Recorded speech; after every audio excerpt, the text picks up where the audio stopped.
बंगाल। औरंगजेब द्वारा मुर्शिद कुली खां को बंगाल का दीवान नियुक्त किया गया था। गवर्नर मुर्शिद कुली खां 1717 से 1727 ईस्वी के ने बंगाल की राजधानी ढाका से मुर्शिदाबाद स्थानांतरित कर दी।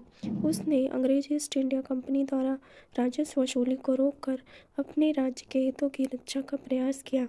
उसका दामाद शुजाउद्दीन खां उसका उत्तराधिकारी बना, जिसने बिहार के सूबे को बंगाल राज्य में मिला लिया।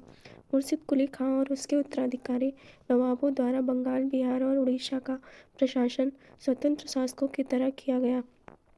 फिर भी उन्होंने मुगल शासक को राजस्व भेजना जारी रखा।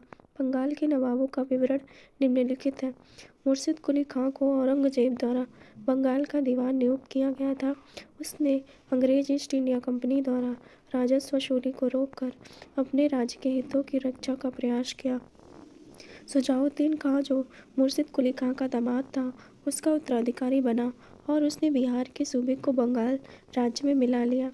सरफराज खां, जो शुजा का पुत्र था, उसने आलम उद दौला हैदर जंग की उपाधि धारण की। अलीवर्दी खां ने मुगल शासक को 2 करोड़ रुपए का भुगतान कर फरमान प्राप्त किया और अपने शासन को वैधानिक आधार प्रदान किया। उसने अपनी सबसे छोटी पुत्री के पुत्र सिराजुद्दौला को अपना उत्तराधिकारी घोषित किया।